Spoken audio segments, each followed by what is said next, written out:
wie sieht es eigentlich? Und dann wollen wir eigentlich auch zusammen üben. Practice भी करनी है हमको, इसे एग्जाम के हिसाब से 3 मिनट्स में बोलना है तो 3 मिनट्स ही मिलेंगे फिर आपको, राइट? एग्जाम में देख के नहीं बोलते, पता है आपको, ऑन द स्पॉट बोलते हो। तो अभी हम लोग आपको एडवांस में बताएंगे कि कल इस पे बोलना है, और फिर जब आप कल बोलोगे तो बिना देखे बोलोगे, वीडियो कैमरा ऑन रहेगा, या कोई ऑफलाइन है तो वो यहाँ सामने आके बोलेगा, ये सिस्टम रखेंगे। हाँ, कोई आना बंद हो जाए तो अलग बात है। सो certificate B1 neu, das ist Prüfungsschema. Es gibt 15 Modelltests hier. Was für Text Sorte? Sorte means type. किस टाइप का पेपर आएगा? So im Lesenteil die Module können zusammen oder einzeln abgelegt werden. Es gibt 4, मतलब इसका मतलब ये है कि जो भी मॉड्यूल है 4, मॉड्यूल लेजन, मॉड्यूल ह्योरन, मॉड्यूल श्राइबन, मॉड्यूल स्पेशल, zusammen oder einzeln। इसका मतलब है आप चाहो तो चारों को एक साथ पास कर सकते हो, और आपको एक एक करके करना है तो वैसे भी कर सकते हो। Einzeln मतलब individual. Das ist auch möglich।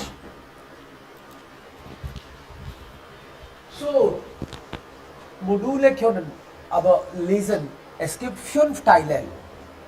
Es gibt 5 Teile. Teil 1, ein längerer erzählender Text. Zum Beispiel Blog-Eintrag। Normalerweise gibt es einen Blog। इसमें कोई ना कोई ब्लॉग उठा लेते हैं, वो मीडिया से ही, कहीं से भी, किसी ने किसी प्लेटफॉर्म पे लिख रखा है उसको ले सकते हैं, राइट? या इसमें 10 मिनट्स का टाइम है, 6 क्वेश्चंस है। इन लेजन टाइल insgesamt gibt es 30 Punkte, 30 marks, 30 question, और उसको बनाना होता है उनको 100 में से, तो 3.3 एक क्वेश्चन के मार्क्स मिलते हैं। So here gibt es ein längerer erzählender Text। erzählenden का मतलब कोई बंदा अपनी कोई स्टोरी एक्सप्लेन कर रहा होता है, इसमें कहानी कह रहा होता है कि how it was als ich in Amerika war, wohnte ich mit meinen Freunden zusammen ab morgen, ja, etwas erzählt man und 6 richtig falsch Aufgaben, das ist dann Schema, कि किस टाइप का ये होगा, इसमें richtig falsch करना पड़ेगा आपको। Also Sorte 2, Type 2, zwei Zeitungstexte। Hier in second Teil es gibt 2 Zeitung, 2 newspaper के टेक्स्ट है, एक में 2 है।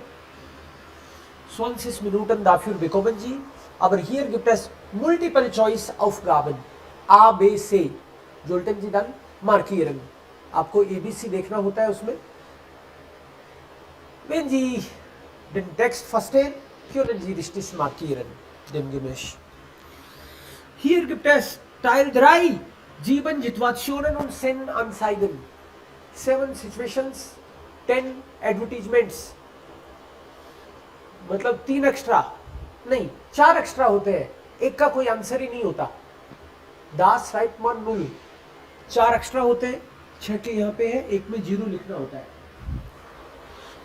Anzeigen den Situationen zuordnen, you are supposed to match them, कि फर्स्ट का गे ऐसे। Man braucht hier auch 10 Minuten und 7 Punkte gibt es da, 7 marks, 7 question marks, तो फिर 3.3 से काउंट कर, उनको गुणा कर देंगे। Dann haben wir 7 Leserbriefe। Leserbrief है संपादक के नाम पत्र जैसे लिखते हैं हम लोग। Was sagt man? Hier schreibt man eigentlich eigene Meinung, ob man dafür ist oder dagegen। कोई एक थेमा होता है, बंदा उसके फेवर में बोल रहा है या अगेंस्ट बोल रहा है। फेवर में बोलता है तो हमको लिखना पड़ता है या, दी पर्सन इज दाफ्यूर। और अगर उसके अगेंस्ट बोलता है हम लिखते हैं 9, 9 को क्रॉस कर देते हैं, क्रॉस मतलब right. Here hat man 15 Minuten, 7 Fragen. 5 Anleitung, Vorschrift, Hausordnung means rules and regulation. किसी बिल्डिंग को लेके, किसी एग्जामिनेशन के, किसी पार्क को कैसे यूज करना है, किसी कैंटीन में कैसे खाना खाना है, लाइब्रेरी के, museum, it can be anything. हाउस ऑर्डनिंग, rules and regulation. Exam hall के रूल्स एंड रेगुलेशन, किसी भी चीज के रूल्स एंड रेगुलेशन होंगे। फियर मल्टीपल चॉइस ऑफ गाबन, अगेन A, B, C। फियर insgesamt 65 Minuten, 30 Fragen, 100 Punkte। So यहाँ पे 30 क्वेश्चंस है और उसी के 100 मार्क्स आते हैं। ऐसे ही also in Huron, natürlich, wir bekommen OMR Sheet, da muss man dann markieren, das sehen wir auch। Am Ende bekommt man dafür 5 Minuten für hier plus 5 Minuten für den Antwortbogen। Antwortbogen का मतलब OMR sheet जो मिलती है। Finally you have to transfer the answer there। Ions में बे था तो यहाँ पे उसमें आप अकॉर्डिंगली क्रॉस करोगे। आंसर शीट सर सेपरेट रहती है? हाँ, आपको अपनी बुक में जिस जो मिलता है कॉपी उसमें तो करोगे ही आप, फिर फाइनली अपनी OMR शीट में, ताकि वो लास्ट में ये भी देख ले कि इधर लिखा था इधर लिखा था, वो मैच तो कर रहा है ना।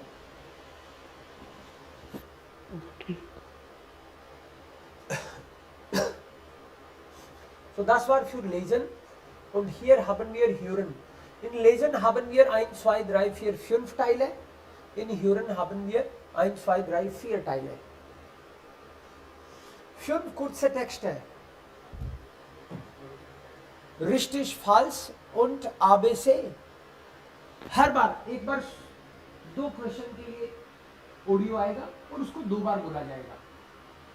हर बार एक तो आपको रिस्टिश फाल्स करना है और एक ABC करना है, ये दिखाऊंगा आपको। Und man hört den Text zweimal। 10 Punkte hier, 10 Fragen, 10 Punkte। Das wird automatisch 30 oder 33। 3.3 का हो गया एक। Zwei Monolog und das ist Dialog। तो डियालॉग में तो लोग बात कर रहे होंगे और मोनोलॉग में एक ही बंदा बस एक्सप्लेन कर रहा होगा कुछ। Zum Beispiel man spricht, also das ist wie eine Vorführung। Vorführung का मतलब है जैसे आपको कोई म्यूजियम दिखाएगा तो म्यूजियम से पहले उसकी थोड़ी स्टोरी बताता है। Sie hören und dann markieren। 5 Multiple Choice Aufgaben, nur einmal। Hier Dialog, 7 richtig falsch Aufgaben, nur einmal। 7 Fragen, 21, nein, 24 vielleicht। also 3,3। एक जो क्वेश्चन है वो 3.3 मार्क्स का है, तभी वो 100 का हो जाएगा। फिर ein Diskussion im Radio, radio जो सुनते हैं उनको बहुत फायदा होने वाला है। 8 Aussagen den Sprechern zuordnen। There are 8 statements। Sprechern zuordnen मतलब who spoke, वो बात बोली किसने, बोली तो वो सारी होंगी बट बोली किसने, अकॉर्डिंगली वी विल मैच।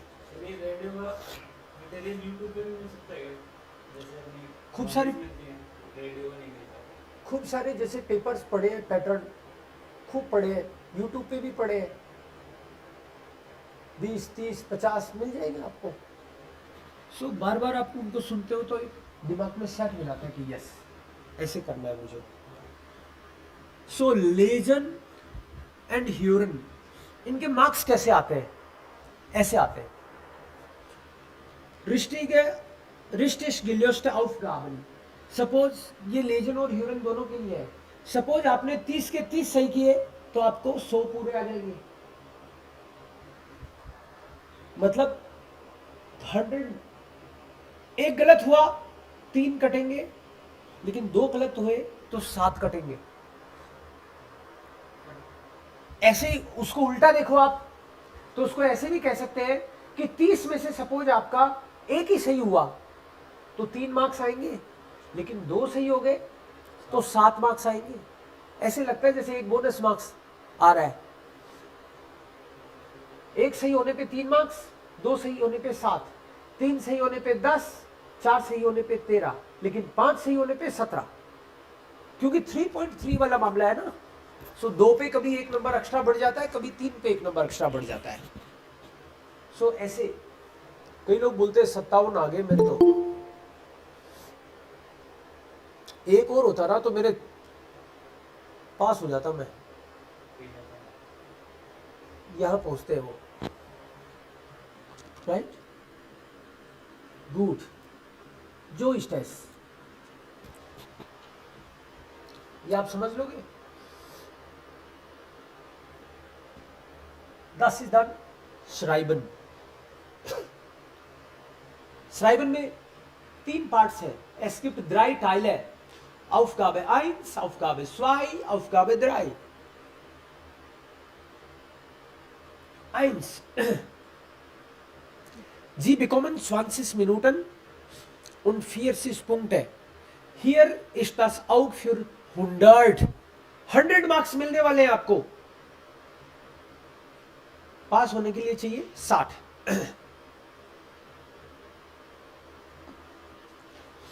ये तो टाइम दे रखा है 60, 25 Minuten। Das ist informelle Brief, private mail लिखना है। ये फॉर्मल ऑफिशियल मेल लिखना है। Zu einer Situation eine halbformelle email. तो ये कभी सेमी फॉर्मल हो जाता है, कभी फॉर्मल हो जाता है। सेमी फॉर्मल और फॉर्मल में दोनों में जी से ही बात करनी है, आपसे ही बात करनी है, रेस्पेक्ट देना है दोनों में ही। बट हाल्फ फॉर्मल उसको बोल देते हैं जब आप उस बंदे को पहले से जानते हो, अच्छे से जानते हो, रेस्पेक्ट करते हो। आपके चाचा जी है, आपका पड़ोसी है, कोई ड्राइवर है, तो आप ड्राइवर को तो आप तू से थोड़ी बोलोगे, तो आपसे ही बोलना है आपको। लैंडलॉर्ड को लिखना आपने, तो उसको आप लीब लिखते हो, फील ग्रूशे लिख सकते हो। और प्योरली फॉर्मली हो तो जेयर गेटर, दामन und हेरन, जिसमें आप जनरली जानते नहीं हो, किसी ऐसे बंदे को लिख रहे हो, किसी ऑफिस को लिख रहे हो, लैंग्वेज डिपार्टमेंट, बर्लिन यूनिवर्सिटी, हमको पता ही नहीं हमारा मेल पढ़ेगा कौन। वहां हो सकता है कोई मैडम मारिया शेफर बैठी है, हम तो जानते ही नहीं है उनको, या फिर पता चले अंद्रियास म्यूलर बैठा है, हमको पता ही नहीं, कोई सुंदरम भी बैठा हो, तो हम तो जेर गेट दामन und हेरन करते हैं उस केस में। मिट फ्रेंडलिशन ग्रूशन,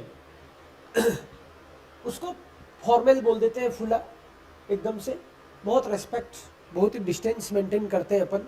लेकिन चाचा जी बैठे हैं तो लीव है, फील ग्रूशे कर देते हैं। Zwei, zu einem Thema aus dem Alltag einen Diskussionsbeitrag von circa 80 Wörter। First is for 80 words, also 80 words, here 40 words। Here private E-Mail 20 Minuten 40 Punkte। Hier Meinung zu einem Thema aus dem Alltag। Alltag मतलब general routine का topic होता है। जैसे आपका थीमा होता है बोलने वाला, यहाँ पे लिखना है और उसमें भी केवल अपने Meinung 80 words 25 Minuten 40 Punkte। Sir question था सर, यहाँ पे इनफॉर्मल मेल नहीं लिखना है फिर, राइट? इनफॉर्मल मेल नहीं रहेगा, ये है ना इनफॉर्मल। Okay okay. फर्स्ट वाला प्राइवेट है, वो इनफॉर्मल ही है, अपने भाई को, दोस्त को, ये इनफॉर्मल है। ये फॉर्मल और सेमी फॉर्मल है। या आपने क्या पूछा? तो पॉजिटिव या फिर नेगेटिव? हाँ, जब आपको अपनी ओपिनियन देनी है माइनुम, तो उसमें एक ही डायरेक्शन लेनी है, किसी चीज के अगेंस्ट में हो तो अगेंस्ट में। आपको किसी चीज के फायदे दिख रहे हैं तो उसके फायदे बताने, और अगेंस्ट बोलना है तो अगेंस्ट बोलना है, बस मिक्स नहीं करना यानी उसको। सर दोनों चीजें नहीं बोलनी है, एक ही। एक अगर फेवर है तो फेवर में बोलना है, अगर नहीं है तो फिर अगेंस्ट। Yes, okay sir. ताकि हम उस सर अगले वो को पेज, सर वो वाला पेज दोबारा एक दफा दिखा देंगे, वो जो जिसमें मार्क्स, हाँ ये वाला sir. Okay sir, thank you sir. Das ist dann hier Sprechen. 3 Aufgaben. Einmal Dialog, gemeinsam etwas planen. मिलके हमको कुछ प्लान करना है। 3 Minuten, 3 मिनट्स ही मिलते हैं इसमें, इसलिए अब जब भी हम लोग बोलेंगे अपनी क्लास में डायलॉग करेंगे, will take only 3 minutes maximum, उससे ज़्यादा होते ही रोक देंगे अपन, चाहे वो कहीं पहुंचा हो। Und dafür bekommt man 28 Punkte, 28 marks मिलते हैं डायलॉग करने के।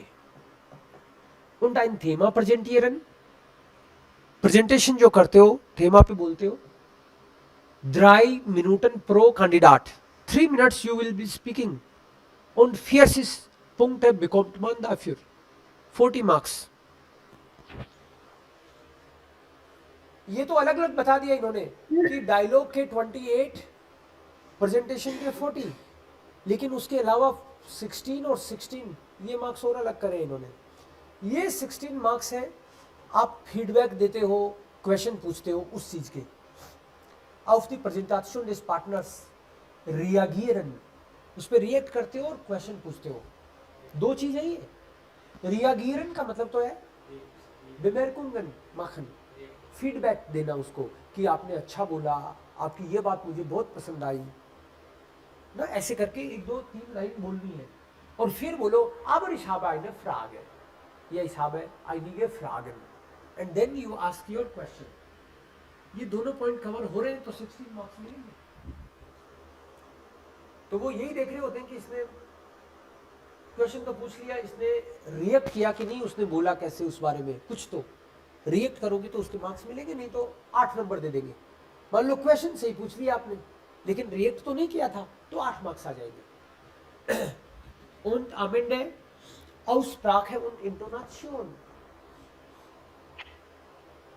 Aussprache, मान लो थेमा बोलना शुरू किया उसने और आओ देखा ने ताओ बोल गया, पता ही नहीं चला कि कहां पे ब्रेक आया, कहां पे पोज ही नहीं लिया उसने, तो फीलिंग ही नहीं दिखाई उसने, तो कहीं पे क्वेश्चन भी पूछना था या मुस्कुराना भी था, वो तो मुस्कुराया भी नहीं क्योंकि एग्जाम चल रही है, तो उसके नंबर काट लेंगे वो। Aussprache है कि आपने CH को श बोला कि ख बोला कि जितवाच्योन को चिचवाच्योन तो नहीं बोल दिया आपने, वो नोट करते हैं सारा, राइट। साइट को जाइट तो नहीं बोलिया, जाइट है, क्या बोलना था वो देखना पड़ेगा। इंटोनेशन का मतलब यही है कि अप्स एंड डाउन्स बोलते टाइम पे, was haben Sie denn gesagt, तो क्वेश्चन में आपने गर्दन भी हिलाई कि नहीं, सावधान तो नहीं रहे पूरे टाइम, डरते तो नहीं रहे, या मोटिवेटेड तो दिखे, मुस्कुराए कि नहीं, ये सारे काउंट होते हैं, रिकॉर्ड हो रहा होता है आपका सब कुछ। यस, तो ये अब देखेंगे हम लोग कौन मूर्ति बन के बोलता है। ये Das ist eigentlich Schema। Klar? Sir writing के नंबर कैसे होते हैं, बहुत बढ़िया, मार्क्स कैसे होते हैं? अच्छी राइटिंग हो तो अच्छे मार्क्स मिलते हैं, अगले को पढ़ना तो आने चाहिए। नहीं सर, आई मीन के एक एक क्वेश्चन के कितने होते हैं और एक एक कितने, कैसे काउंट कैसे करते हैं? दोबारा बोलो क्वेश्चन। सर राइटिंग के मार्क्स कैसे, जैसे ईमेल के लाइक 40 हैं, थैमा के, ये देखना चाह रहे थे। श्राइबन के ना? Yes sir. तो राइटिंग में तो नहीं सर, राइटिंग जो है ना, यस, तो उनके पास स्कोप है ना कि आपने 40 मार्क्स देने हैं उनको, तो वो ये देख लेंगे कि इनहाल्ट मतलब जो पूछे सारे क्वेश्चन के जवाब दिए कि नहीं, स्टार्टिंग और एंडिंग ठीक से है कि नहीं, इसमें क्या क्या चीजें जनरली, जैसे मोमेंट, क्या क्या पॉइंट्स हमको मेनली ध्यान रखने होते हैं? सर हाँ, सर जैसे हमने लेटर लिखा तो उसमें अगर सिंपल वर्ड्स का इस्तेमाल करें तो उसमें मार्क्स कम मिलेंगे ना? बिल्कुल कम मिलेंगे। जैसे मान लो स्टार्टिंग है मेल की, तो कोई पर्टिकुलर फ्रेम में हमको स्टार्टिंग करनी चाहिए थी, फिर यहाँ पे स्मॉल लिखा कि कैपिटल लिखा, कोमा किया कि नहीं किया, उसकी जो मेन बॉडी है उसको रिस्पेक्टफुली आपने प्रॉपर डिवाइड किया क्या। सपोज 2-3 पॉइंट थे तो आप चाहते तो उसको 2-3 पॉइंट के हिसाब से ही सुंदर सा फ्रेम किया कि नहीं किया, लास्ट में उसकी एंडिंग उसी तरीके से करी कि नहीं, नाम अगर फॉर्मल है या इनफॉर्मल है अकॉर्डिंगली आपने ध्यान दिया कि नहीं दिया। तो ये तो एक फ्रेम हो गया कि इस फ्रेम के भी मार्क्स है कि आप ध्यान रख पाए। जैसे मान लो ऐसे लिखना था हेलो, हेलो फ्रेंड है, हेलो फ्रेंड है, अगर आप लिखोगे तो यहाँ पे कोमा नहीं आएगा, फिर तो इंपेरेटिव वाला आएगा, और फिर यहाँ पे भी कैपिटल लेटर आएगा, लेकिन आपने लीव ए फ्रेंड लिखा तो यहाँ कोमा आएगा और यहाँ स्मॉल आएगा। तो ये पॉइंट्स आप नोट कर रहे हो कि नहीं कर रहे हो। दूसरी बात, मान लो आपने इन चीजों का ध्यान तो दे दिया बट पढ़ने में नहीं आ रहा आपका लिखा हुआ, तो फिर तो मार्क्स तो कटेंगे ही। जब पढ़ने में ही नहीं आ रहा उसके, तो उस चीज के तो मार्क्स कट जाएंगे। आपकी राइटिंग सुंदर है तो ऑफ कोर्स उसके मार्क्स तो मिल ही जाते हैं, कोई बताता थोड़ी है। उनके 40 मार्क्स देने हैं इसमें, तो 40 मार्क्स देने हैं तो कैसे? एक तो शेमा हो गया, एक इन हार्ट हो गया। इन हार्ट का मतलब जैसे 4 पॉइंट थे तो चारों पॉइंट आपने कवर करे क्या? आइन, स्वाई, द्राई, फियर, 4 पॉइंट थे, चारों कवर करे क्या आपने? वो एक आइन लाइटुंग श्लूस, एंडिंग स्मूथ थी ना, बिग्रिशुंग कैसा था, ये बात होगी। श्रिफ्ट भी, वो लेजबार है कि नहीं, रीड कर पा रहा है कि बंदा नहीं कर पा रहा है। उसके अलावा वो ना भी कहेंगे इस बात के मार्क्स हैं कि आपने फेस्ट फर्बिंडुम यूज किए कि नहीं।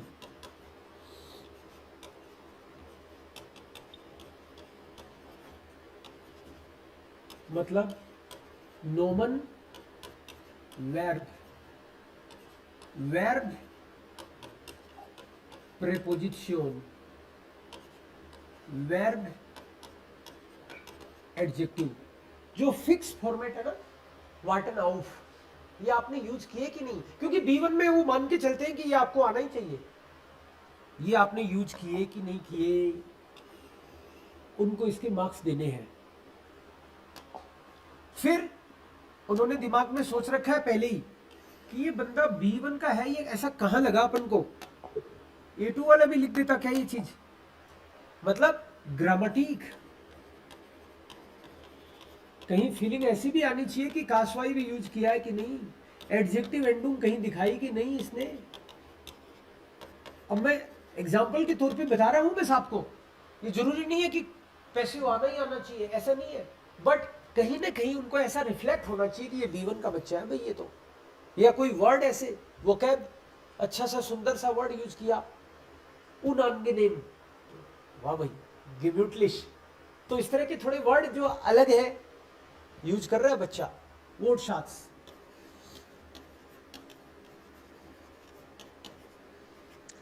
तो ये वोकैब्स के वर्ड अगर रिपीट होते हैं तो भी मार्क्स करते हैं क्या? नहीं, ऐसा कुछ नहीं है, सेम।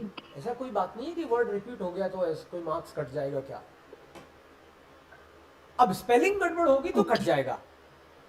क्लाइन और ग्रोस, मान लो क्लाइन ग्रोस, इसका सीन इसको पता है कि नहीं? मारिया कुछ मोरिया छोटा सा लिखा है, तो पहली बात तो मोरिया नहीं लिखना था, मारिया लिखना था, और फिर उसको भी एन कैपिटल लिखना चाहिए था। तो वो चीज क्लाइन ग्रोस का ध्यान रखना पड़ेगा। रेस्ट श्राइबुंग,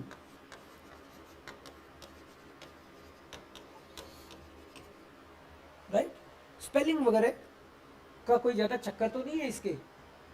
इसको फिर एग्जाम दिलवानी चाहिए कि नहीं, पता चल जाता है उनको पढ़ते ही कि इसको तो फिर दिलवानी चाहिए।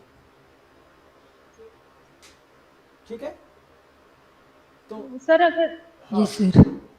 सर अगर एग्जाम भरते हैं और उसके बाद एक मॉड्यूल सपोज करो क्लियर नहीं होता, तो फिर सारा एग्जाम देना पड़ता है या वही मॉड्यूल सिर्फ देना होता है? सिर्फ वही मॉड्यूल वापस देना है।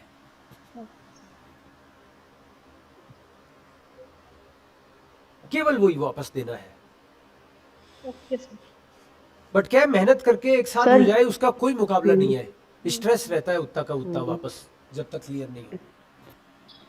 सर ये ECLS वाले तो कह रहे हैं कि अगर आप रिटन और उनका राइटिंग जो है वो एक पार्ट है और उनका लिसनिंग और ओरल जो है वो एक है। अगर उनमें से एक रह गया तो वो दोनों ही देने पड़ेंगे, और अगर उनमें से एक रहता है तो वो भी दोनों ही देने पड़ेंगे। हाँ, ये तो बात सही है, उनका अलग पैटर्न है। ECL में उन्होंने दो दो के जोड़े बना रखे हैं। जी सर। और कि भाई एक में कोई इक्कत थोड़ा बहुत नंबर कम आ गया तो दूसरा कवर करके दोनों का एक साथ निकलेगा, ऐसे ही दूसरा एक साथ निकलेगा।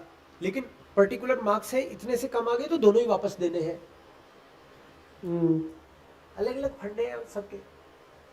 सर वो गोइठी और टेल्क दोनों अलग होता है? गोइथे अलग है, टेल्क अलग है, ECL अलग है, तीनों अलग। OSD अलग है, अलग अलग है सारे। सर तो क्या सर, हम तैयारी तो लोग सबकी- ये टेल्क दे सकते हैं क्या? दे सकते हैं, टेल्क भी दे सकते हैं। अपन कोशिश करेंगे कि 2 या 3 पेपर टेल्क के देखें। Okay sir. तो उसमें बेस्ड श्राइबुंग आता है ना उसमें? हाँ, इसमें नहीं आता ना? इसमें नहीं आता। सर तो यही इजी होगा। सर ECLS और गोयते जो है इन दोनों का पैटर्न एक ही है, तैयारी एक तरह की करनी है? हाँ, लगभग पैटर्न एग्जाम का है, वो अपन को देखना पड़ेगा। क्योंकि सर हम जो है वो ECLS देंगे। तो पेपर उसका शेयर करो यहाँ पे, उसको भी देख लेंगे ECL में क्या अलग है। सर यही तो होगा। जो आपको कह सर रहे हैं गोयते पैटर्न तो शेयर करेंगे, पढ़ाई होगा वो तो नेट पे भी पढ़ा होगा ECL का।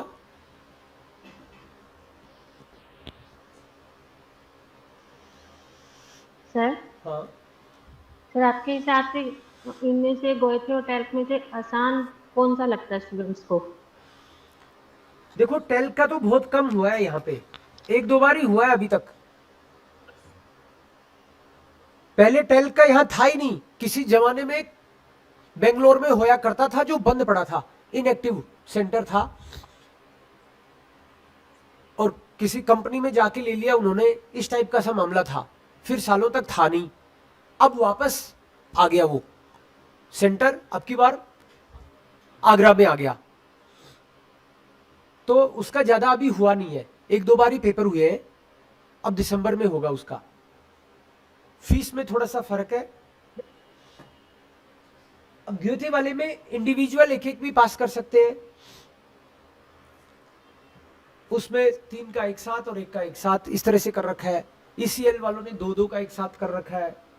यहाँ पे इन्होंने कि एक साथ सारे कर लो तो सारे, नहीं तो एक में 60 मार्क्स आपको सिक्योर करने हैं। मैं आपको ये बोलूंगा, यस मैं आपको ये बोलूंगा, जिसका आप इजीली बुक कर सकते हो उसकी तैयारी करके दे दो। गोयथे वाले रजिस्ट्रेशन में परेशान करते हैं, या उनकी तकनीक ऐसी है जिससे दुनिया परेशान हो जाती है। हम देख ही रहे थे, अपन बात कर रहे थे उस दिन भी। टेल्क की सर यहाँ पे भी उसकी फीस भी ज्यादा है। ओके ठीक है।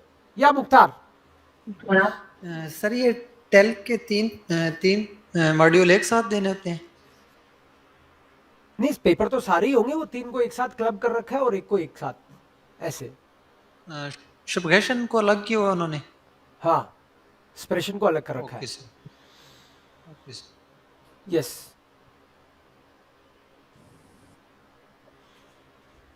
बाकी लोग कह रहे हैं कि भाई बाकी लोगों ने पूछ लिए, वही मेरे सवाल थे, मेरे अलग से नहीं है। गए थे A1 में भी एक्सप्रेशन अलग ही है सर।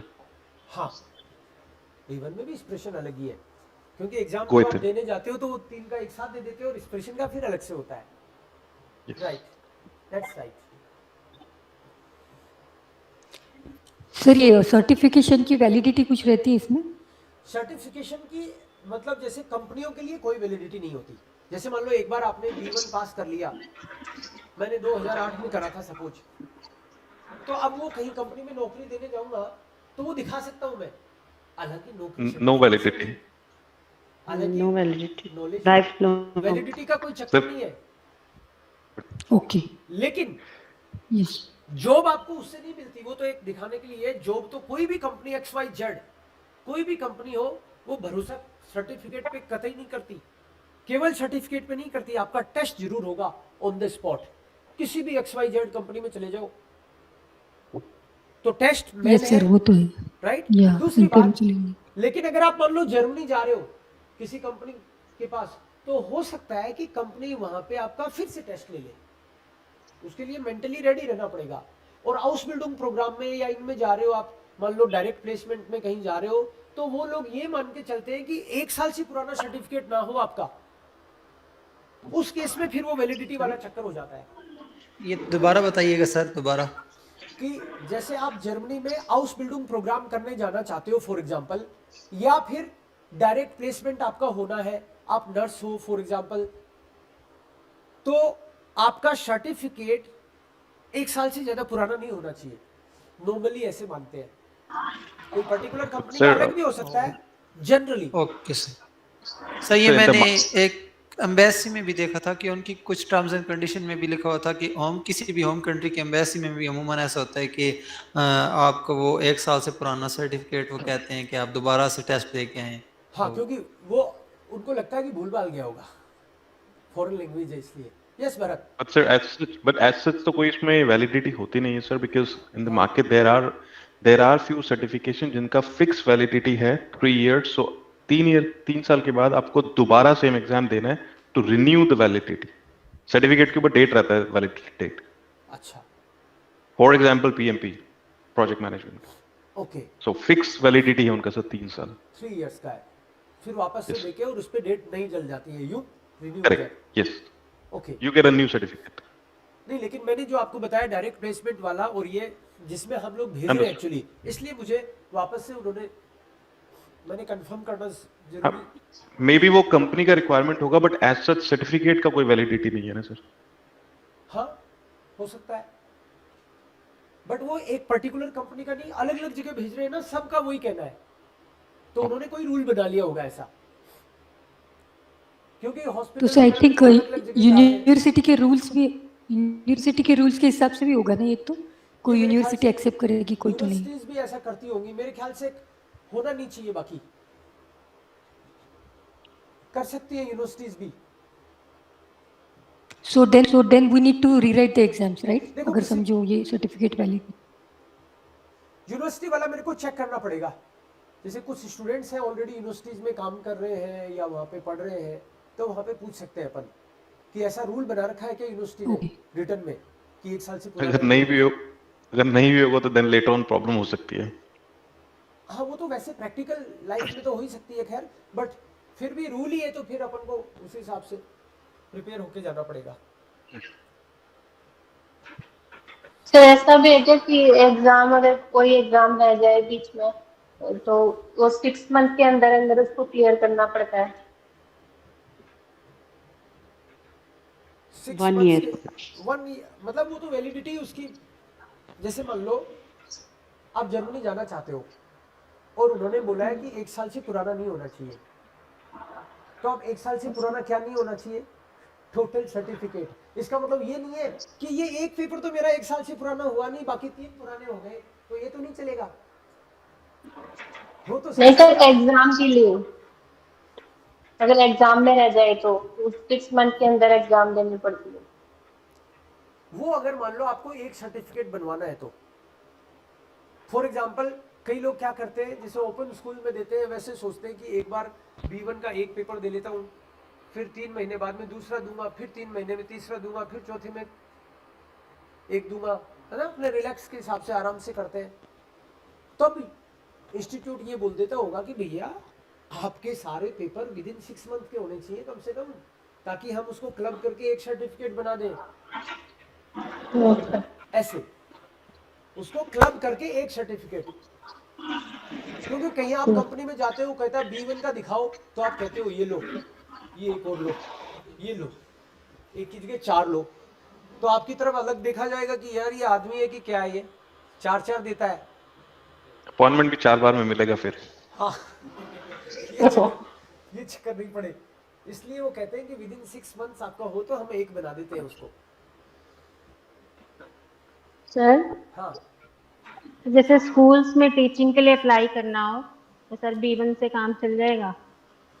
तो डिपेंड करता है स्कूल पे। बढ़िया स्कूल होते हैं, वो अच्छे स्कूल होते हैं, B2 मांगते हैं जनरली, मैं आपको बताऊं। और जैसे मान लो, अब ये मजेदार क्वेश्चन है आपका कि यूनिवर्सिटी में भी B2 पे काम करता है आदमी।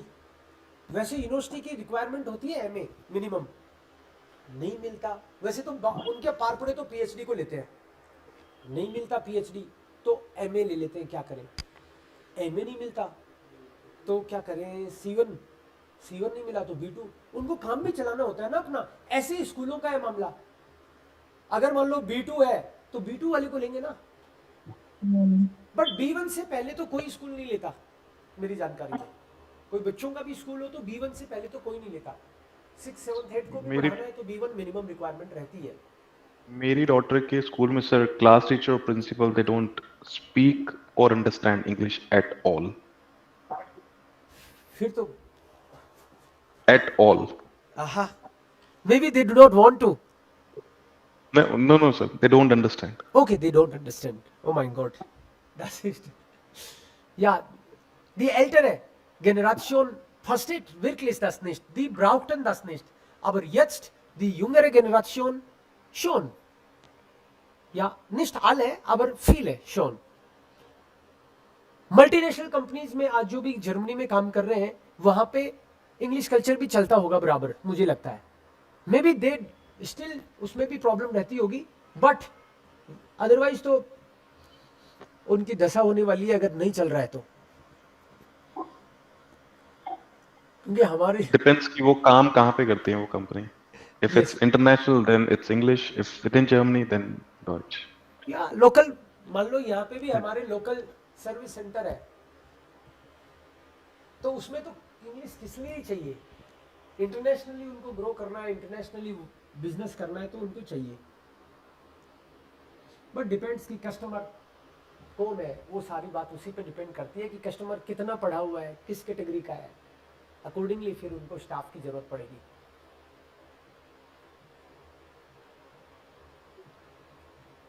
Okay, next. अभी कब है सर गोइते का B1 की एग्जाम? गोइथे की B1 की एग्जाम का बुकिंग जो 4 डेट आई थी ना, चारों बुकिंग क्या फुल है कि चारों? चारों फुल है सर। चारों फुल है तो फिर तो देखो अब नेक्स्ट मंथ कहाँ पे आएंगी अगली अगली बार नवंबर में आएगा सर दिल्ली के लिए।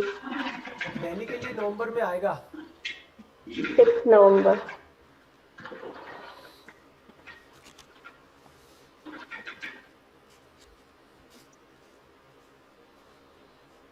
शार्ड है, नो कमेंट्स, आएगा यही मान के सर चलते हैं। लेकिन आपकी प्लीज मेरा आप करवा दीजिए सर, अमित सर से बोल के रजिस्ट्रेशन। आपने लिखा क्या मेल किसी को? सर नहीं, मैंने पहले ही लिखा था।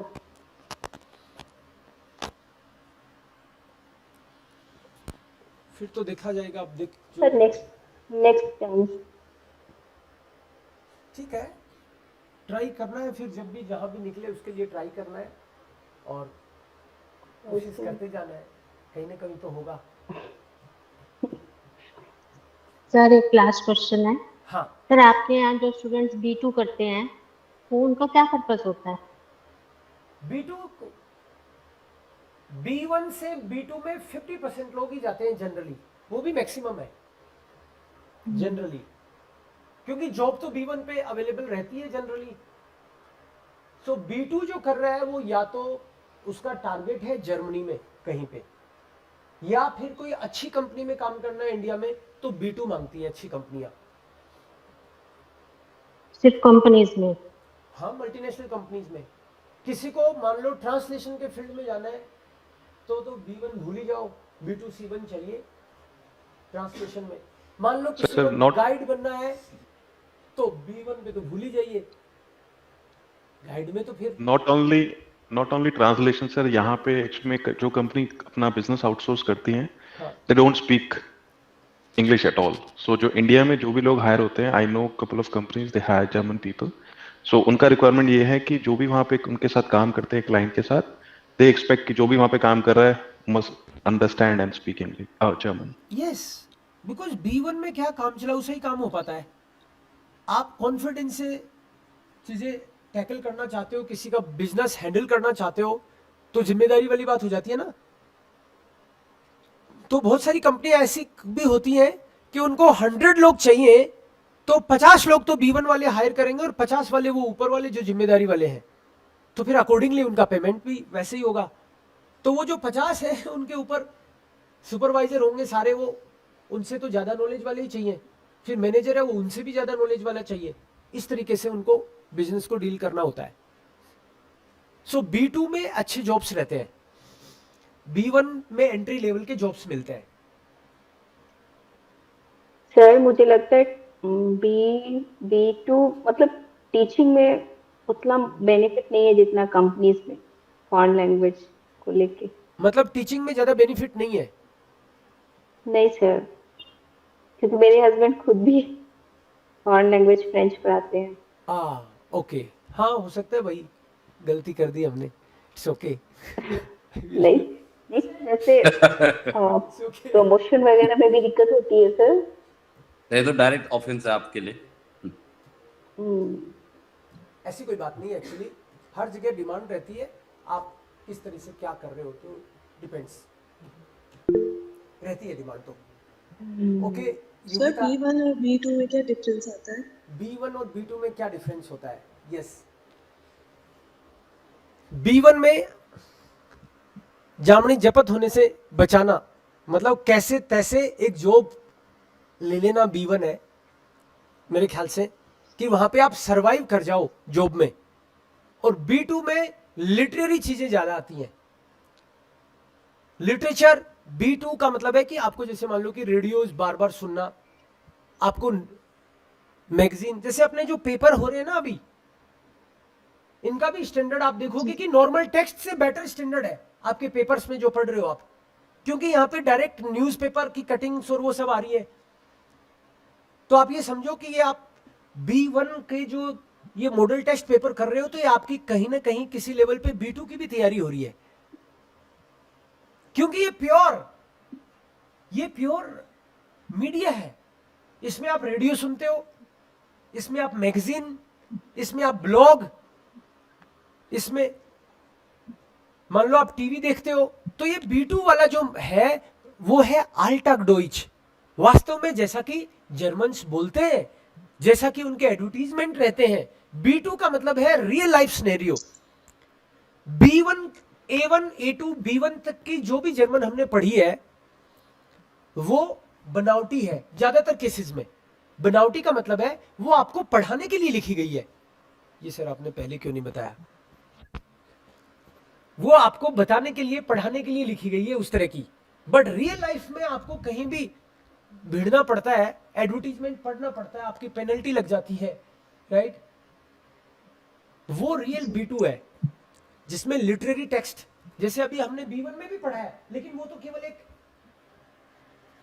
एक नजारा था कि कैसे ओमा गायब हुई और रोमान का टेक्स्ट आया ना, that is literary. So B2 में लिटरेरी चीजें बहुत सारी आती हैं और रियल लाइफ की चीजें बहुत सारी आती है।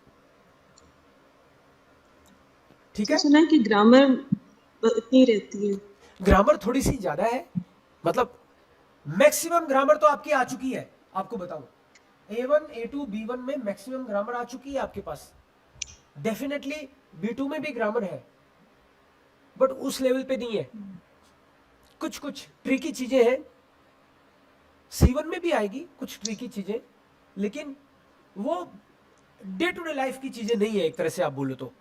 लेकिन मीडिया में तो उनको लिखा जाएगा, इनडायरेक्ट स्पीच टाइप की चीजें वो तो होंगी, बट ज्यादातर ग्रामर आपकी आ चुकी है। जितनी ग्रामर आपने सीखी है उससे आपका बहुत बढ़िया तरीके से काम चल सकता है। If you are in touch with the language, if you are reading regularly, if you are listening regularly, if you are speaking, writing. B2 में 5 to 6 months लग जाते हैं। Yogita, you have question? Yes sir, ये sir actually आप ये जो exam pattern है sir, course syllabus जो है जो हम कर रहे हैं, तो आपने कहा ना कि ये टेल्क और गोएथे का और ये OSD जो भी है उनके एग्जाम्स भी सेम ही रहते हैं, फिर ये डिफरेंस क्यों है सर? कोई कोई लोग टेल्क का कोर्स ही ज्वाइन करते हैं और वो एग्जाम देते हैं, ऐसे क्यों है? देखो जर्मनी में जो लोग एग्जाम दे रहे होते हैं, जर्मनी में टेल्क के इतने सेंटर हैं कि हर कहीं एग्जाम लग ही रहा होता है, तो उनके लिए वो प्रैक्टिकल है। वहां आदमी ये नहीं देखता मेरे 50 यूरो ज्यादा लग गए, उनको तो चाहिए तो उसको जहां मिलेगा वहां वो दे लेगा। तो कोई इसका मतलब ये नहीं है कि वो इजी पड़ता है इसीलिए वो दे रहे होते हैं। सब कोई अपनी प्रैक्टिकलिटी देखते हैं कि मेरे लिए कहाँ पे इजीली मैं उसको कर पाऊंगा। तो जर्मनी में टेल्क के शायद मेरे ख्याल से 1000 सेंटर से भी ज्यादा होंगे।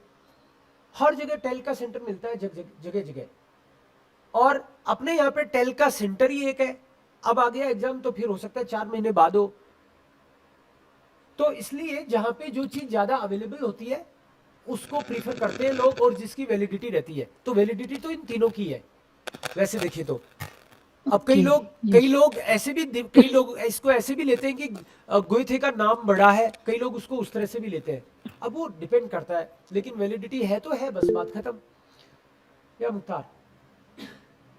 ओके सर, ये मैंने सब ये पूछना था कि जो हमने श्राइबर में जितना कुछ अभी थोड़ा बहुत किया है, तो उसमें हमारी जो पंक्चुएशन है वो आगे चल के B1 से आगे अभी हमने जितनी की है वो B1 तक की हमने कर लिया, या इसमें अभी और भी हमने कुछ करना है बेहतर, या B2 में आगे चल के होगा?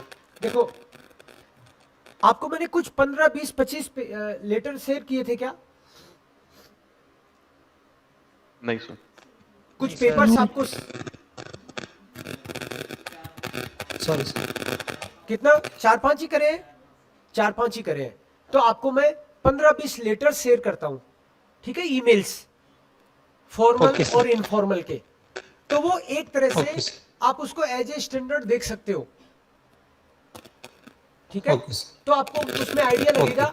जो मैं अभी बात कर रहा था, फॉर एग्जांपल हमने ये बात करी कि नॉमन वर्ब प्रीपोजिशनन ये चीज उसमें यूज करी हुई हो, कुछ आउसड्रूक है, एक्सप्रेशंस आउसड्रूक है, एक्सप्रेशंस उसमें यूज किए हुए हो, उसमें B1 के लेवल की एक स्टैंडर्ड ग्रामर यूज करी हुई हो, तो उनको अपन एज ए मुस्टर ईमेल ले सकते हैं, एग्जाम्पलर। तो वो आपको मैं 15-20 लिख देता हूं, और उसके बाद में जो आप लिख के लाएंगे वो यहाँ पे करेक्ट कर दूंगा कुछ, जिससे एक आइडिया लगेगा आपको भी। हाँ, आप लोग सब लोग एक मान लो 2-4 5 लिख के दिखाओगे तो ये भी पता चल जाएगा कि हाँ भाई राइटिंग में थोड़ी सुधार की जरूरत है, स्मॉल कैपिटल का चक्कर ज्यादा तो नहीं है। प्रैक्टिकली आपके लिख के इधर आएंगे तो बात क्लियर होगी, तभी बात का पूरा पता चलेगा कि हम लोग कहाँ पे हैं अभी। चाहे रिटन हम लोग जो एग्जाम प्रिपरेशन करने वाले हैं, आपको प्रैक्टिकल बात बताऊं, एग्जाम प्रिपरेशन में मैं आप लोगों की ज्यादा मदद कर पाता हूं श्राइबन और एक्सप्रेशन में, बिकॉज वही प्रोडक्शन है। आप अपनी लैंग्वेज बना रहे होते हो लिख के या बोल के।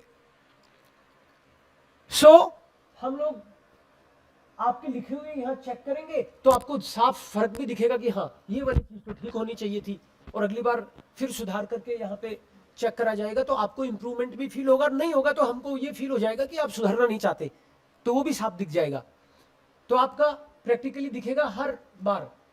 क्योंकि मान लो मुख्तार ने एक बार लिखा है, सबने देख लिया कि क्या मिस्टेक करी थी, अगली बार फिर सबने देख लिया वही करी है, तो तीसरी बार लोग मुस्कुराएंगे, कहेंगे कुछ नहीं, तो आपको भी पता चल जाएगा कि हाँ मेरे को इंप्रूव करना जरूरी है। और ऐसे ही एक्सप्रेशन में कोई भी मिस्टेक करता है तो मैं उसको नोट करता हूं और फिर आपको बताऊंगा कि भाई इनके इतने मार्क्स आए। 3 मिनट से ज्यादा बोलने नहीं देंगे, क्योंकि एग्जाम में 3 मिनट अब ज्यादा नहीं बोलने देंगे तो काम की बात ही बोलेगा बंदा। और अगर उसको खुला छोड़ दिया कि अब आप हो, तो वो पता चले कि 7 मिनट तक हमको बोर कर रहे हैं और खुद को भी नहीं पता क्या बोल रहे हैं, तो हम लोग उसको फिर एग्जाम के पॉइंट ऑफ उस व्यू से ही चीजों को देखेंगे, तो आपको भी पता रहेगा अल्टीमेटली, क्योंकि एग्जाम में भी कोई 7 मिनट नहीं सुनेगा जब बात ही 3 मिनट की है। तो हम लोग एक्सप्रेशन और श्राइबन ये चीज यहाँ पे ज्यादा कंट्रोल कर सकते हैं। बाकी चीजों में क्या होगा, जैसे मान लो मैंने आपको लेजन का दिया, तो लेजन का आपको दिया तो मैं आपको ये बोलूंगा कि आज 15 वाला लेजन करके आना है, कल आते ही उसके आंसर डिस्कस होंगे, या फिर कोई पर्टिकुलर क्वेश्चन आपका गलत हुआ तो हम डिस्कस कर सकते हैं कि सही ये क्यों है, दूसरा या ये गलत हुआ तो क्यों हुआ, वो चीज हम डिस्कस कर सकते हैं। एग्जैक्टली इसका आंसर आपका तुक्के से तो नहीं हुआ कहीं, वो हम डिस्कस कर सकते हैं। तो ह्योरन और लेजन में तो आंसर आपके साथ शेयर करके और पर्टिकुलर गलत क्यों हुआ ये बात डिस्कस होगी, और बाकी दोनों जगह हम पूरा कंट्रोल करेंगे। ठीक है? एक्सक्यूज मी सर, या सर लेजन और ह्यूरन में कुछ ट्रिक्स रहती हैं, जैसे कि पहले क्वेश्चन पढ़ने चाहिए फिर पैराग्राफ पढ़ना चाहिए, और सीक्वेंस में रहते हैं या नहीं रहते, ये चीजें? छोटी मोटी बातें देखी जा सकती है। फॉर एग्जाम्पल ये लेजन है टाइल 1, ये लेजन है तो 10 मिनट में हमको इसको पढ़ना है। सर ये तो बहुत बड़ा है। हाँ, आधा घंटा चाहिए अभी तो इसको पढ़ के इसको नहीं सर सही में बहुत बड़ा है 10 मिनट में। हाँ, तो अभी इसको 10 मिनट एग्जाम में के लिए। और ये पढ़ने से पहले, अब इसकी ट्रिक यही है, ये पढ़ने से पहले ये पढ़ना है कि पहले टेक्स्ट शुरू करने से पहले क्वेश्चन पढ़ने हैं, लेकिन क्वेश्चन भी पढ़ने से पहले टेक्स्ट का हेडिंग पढ़ना है। ट्रिक यही है कि ज्यादातर केसेस में जो टेक्स्ट होता है, ज्यादातर केसेस में उस पूरे टेक्स्ट का सार होता है उसकी हेडिंग। तो ऐसे समझो आपकी हेडिंग पढ़ ली तो आपने एक बार टेक्स्ट पढ़ लिया, फिर दूसरी बार आप जब ये क्वेश्चन समझ गए हो तो ऐसे समझ लो आपको थोड़ा थोड़ा अंदाजा हो गया कि उसके अंदर है क्या। और तीसरी आपकी ट्रिक, लेजन की तीसरी ट्रिक ये है कि क्वेश्चन में कीवर्ड को मार्क करो, क्वेश्चन में कीवर्ड को मार्क करो। फॉर एग्जांपल क्लेमेंस मुटर कॉम्ट आउस देम लेबनान, तो लेबनान को मार्क करो, मुटर लेबनान, मुटर आउस लेबनान, ये मार्क कर लोगे तो आपके दिमाग में बस वो चीज घूमने लग जाएगी कि जहां भी आंसर दिखेगा वहां पे आपका एक्स्ट्रा ध्यान जाएगा। दूसरा क्वेश्चन पढ़ा, क्लेमेंस कान जिश काउम नॉक ऑन द साइट इन लेबनान एरिनरम, इसका मतलब है कि लेबनान में जब वो रहा उसके बारे में उसको कुछ ज्यादा याद नहीं है, तो काउम वर्ड यहाँ पे इंपॉर्टेंट है। काउम लेबनान एरिनरम कीवर्ड, कि लेबनान के बारे में उसको ज्यादा याद नहीं है। सर जैसे लेजन में ये क्वेश्चन दिया सर, तो ये क्या वो लेजन वाला जो पार्ट है वो क्वेश्चन भी उसी सीक्वेंस में रहता है होगा? जनरली यस, सीक्वेंस में रहते हैं जनरली क्वेश्चन। जैसे वो ओके सर, जैसे पहला क्वेश्चन है तो स्टार्टिंग में पढ़ लेंगे तो उसका आंसर मिल जाएगा, वैसे ही है ना? जनरली सीक्वेंस में रहते हैं। सो ये अपने आप में सर पैराग्राफ, सर पैराग्राफ यानी पूरा ही पढ़ना है, ऐसा कुछ नहीं है कि बस स्कीम कर लें और वो जहाँ पे सिर्फ आंसर्स नजर आए इस तरह कुछ?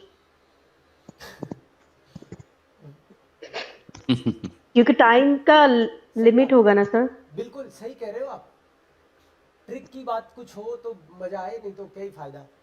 तो कीवर्ड इसमें से आप पहचानो। दूसरी बात, जहां जहां पे नंबर है, नंबर के जस्ट बाद में नाउन कोई है तो वो काम का हो सकता है, ये भी इसको ट्रिक मान लो आप, और तो क्या।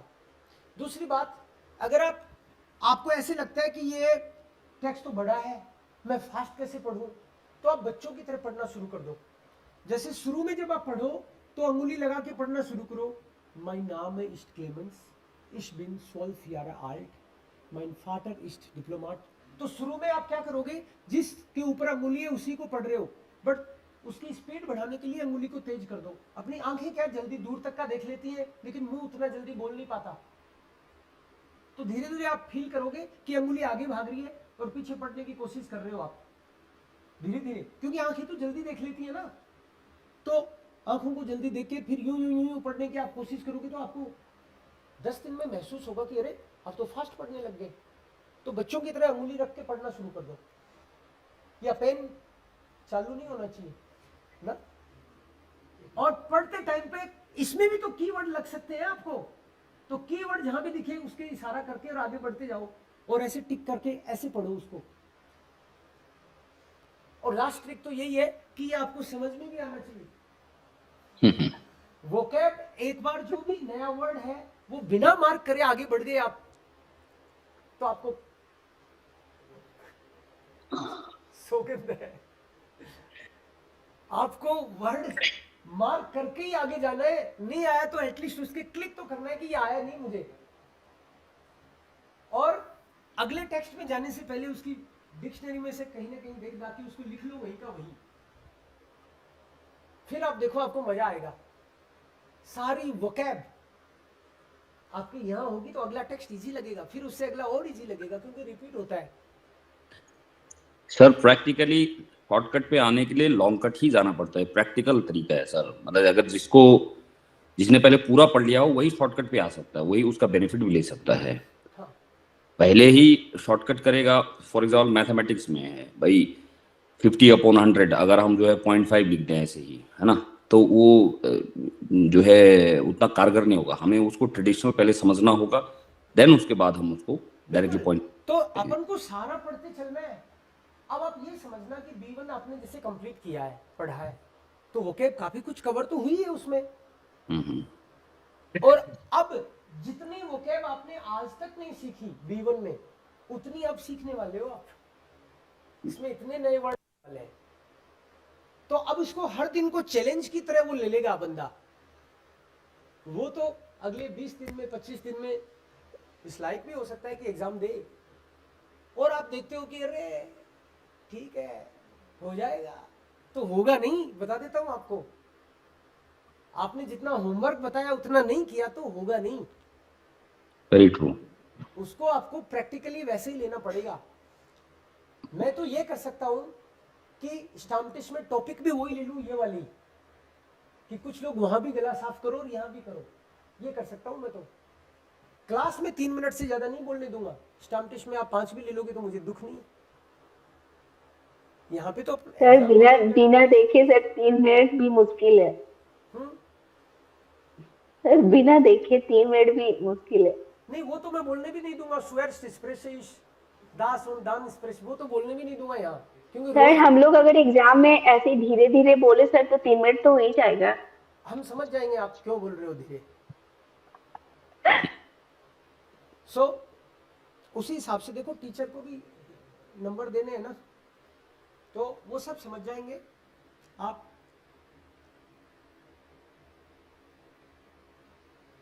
क्या गुल खिलाना चाहते हो, आप मेहनत करो। अगले जितने भी दिन आप रेगुलरली आ रहे हो, मेहनत करो और बोल के पढ़ के सारा। इसमें यही ट्रिक है, इसकी और कोई ट्रिक होती नहीं है एक्चुअली।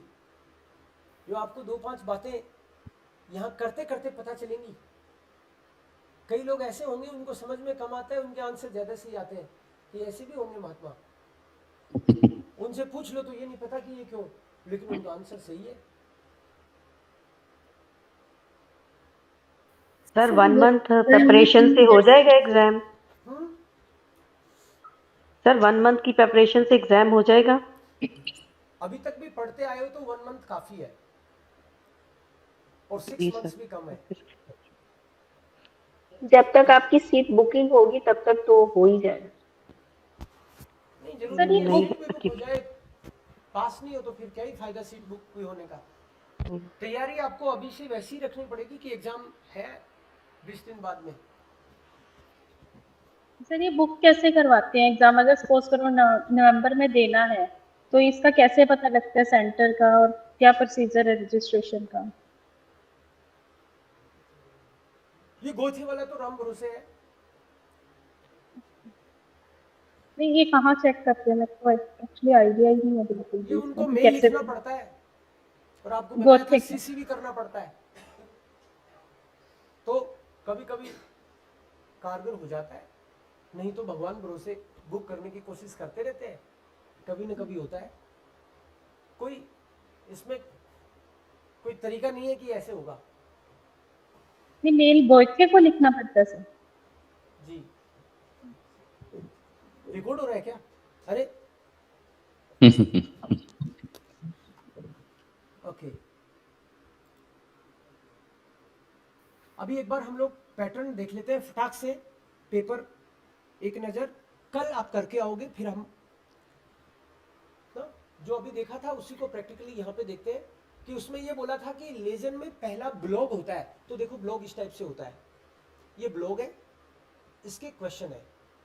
पढ़ने का तरीका हमने देखा कि ये पढ़ना है ना, तो पहले हेडिंग पढ़ना है, फिर ये पढ़ डालना है, इसमें क्वेश्चन को स्टिशव्योटर जो आपको इंपॉर्टेंट लगे, की वर्ड हो सकता है ये, उसको अंडरलाइन कर देना है, उसके बाद में इसको पढ़ना है और कहानी को समझते चलना है,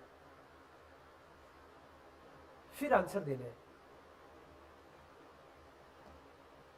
सेकंड वाले में इन्होंने बोला था 2 न्यूज़पेपर के टेक्स्ट आएंगे, तो ये न्यूज़पेपर का एक टेक्स्ट हो गया सेकंड टाइल स्वाई, यहां लिखा हुआ है आउटसाइडर डॉइचन साइटून, जर्मनी के न्यूज़पेपर से।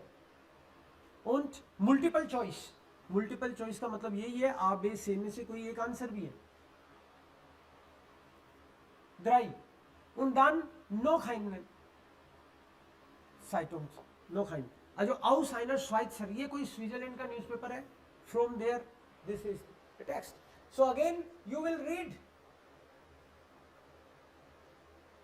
Überschrift, हेडिंग पढ़ी, फिर क्वेश्चन पढ़े, क्वेश्चन में भी तीनों पढ़े, एंड देन इसमें आपको अगर कुछ लगता है कि कुछ इंपॉर्टेंट मामला है तो अकॉर्डिंगली कर सकते हो।